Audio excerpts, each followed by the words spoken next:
Bismillah, alhamdulillah, wassalatu wassalamu ala rasulillah. Masih dina surat Yunus ayat ke-83. A'udzu billahi minasyaitonir rajim. Bismillahirrahmanirrahim.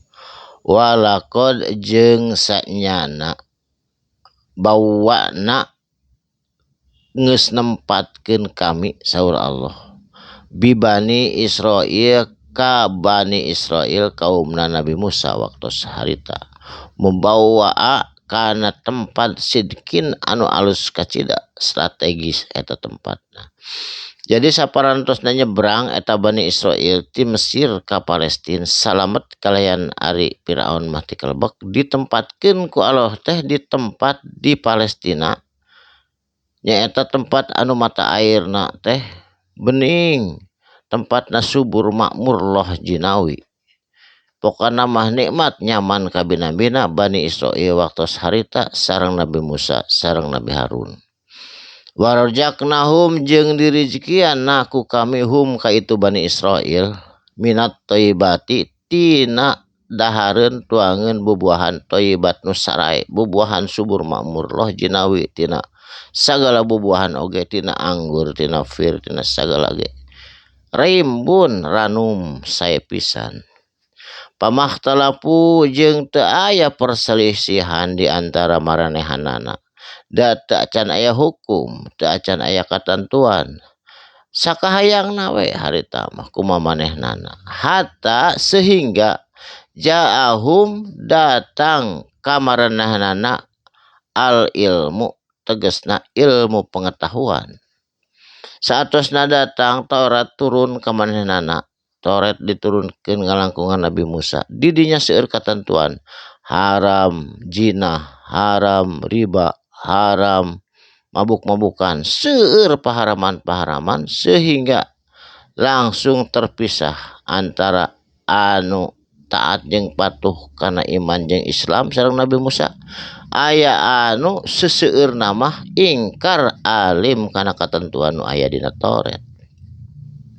Jadi weh ti harita berpisah antara kafir nu jabat Yahudi misah jeung muslimin anu ayeuna aya di Palestina. Tah eta sejarahna Bani Israil. Inna rabbaka sanyana ari pangeran anjeun yakdi anu bakal nangtukeun, anu bakal mutuskeun bainahum di antara manehanana yaumal kiamah engke dina poe kiamah fima tina naon anu kumanehna kanu bukti fihi tina perkara anu iman jeung nu teu iman yakhtalifun eta diperselisihkan. Manjate Ujer putrana Allah ceuk Yahudi. Saur umat Islam ada lam yalid walam yulad teu aya teu ibuan teu ramaan. Jadi ikhtilafan eta engke dibuktikanana ira yaumil kiamah ku Allah tina naon anu kumaranehanana diperselisihkeun.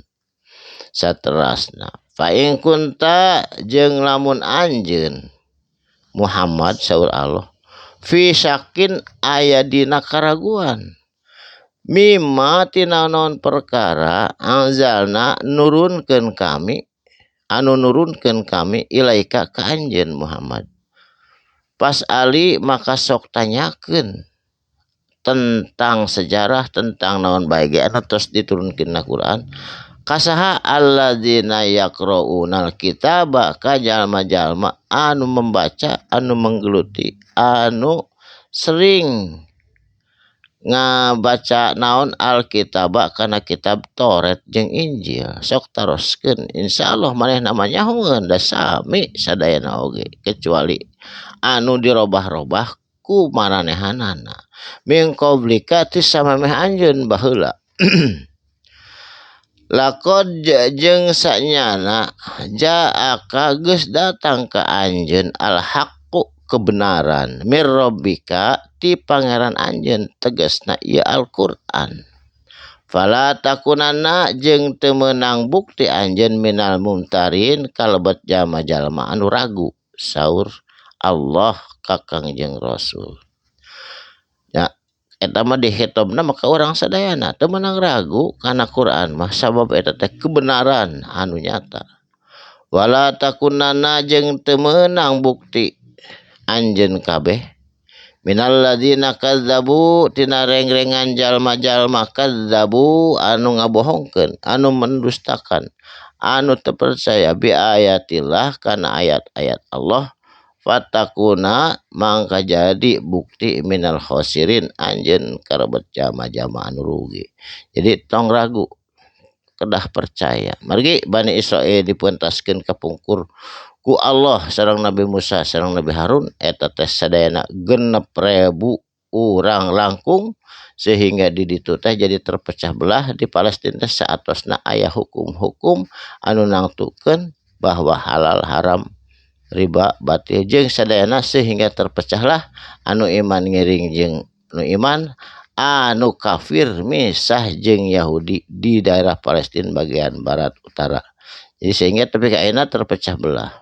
Eta sadayana ge Allah anu bakal nangtukeun Allah ada bakal mutuskeun dina yaumil kiamah. Tah kitu sejarahna Bani Israil sareng sejarahna umat muslimin nu aya di Palestina. Barakallahu li wa lakum mugi aya manfaatna dina dinten ieu.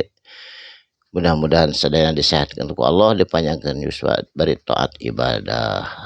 Assalamualaikum warahmatullahi wabarakatuh. Shadaqallahul adzim.